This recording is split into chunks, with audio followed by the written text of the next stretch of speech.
լինի, ռուսաստաններից լինի, ավստրալիաներից լինի,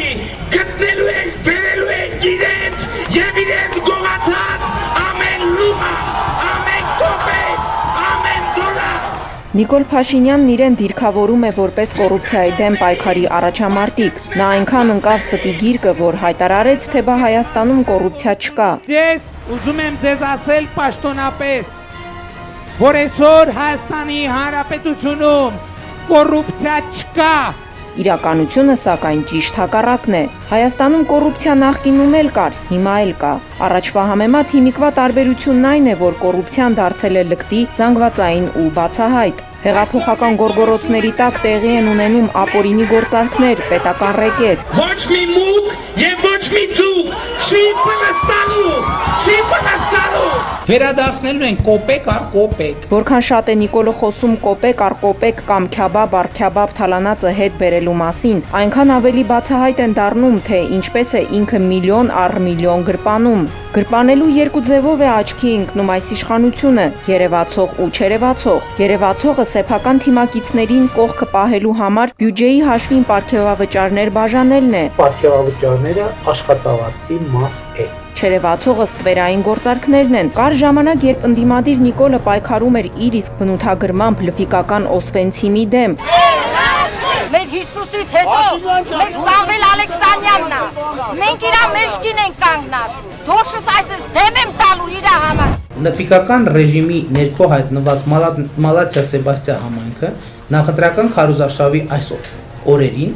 տեղ-տեղ երևակվում է որպես մի նորորյա Օսվենցիմ, որի գերիների ազատագրման համար պայքարը համարում եմ իմ քաղաքական պայքարի կարևորագույն նպատակներից մեկը։ Բայց հենց Նիկոլը դարձավ վարչապետ, օլիգարխ ու չարիք հռչակված լֆիկ Սամոն դարձավ հեղափոխականների բարեկամ սեփականատեր Սամվել Ալեքսանյան։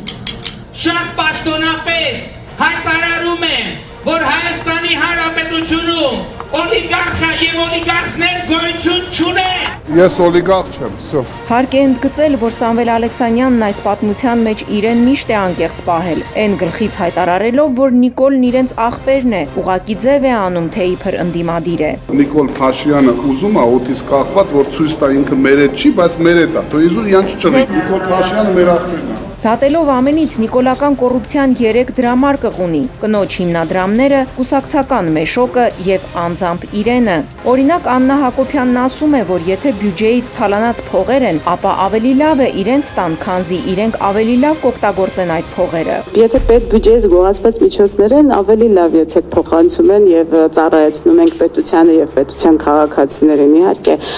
Գումարի ծագումը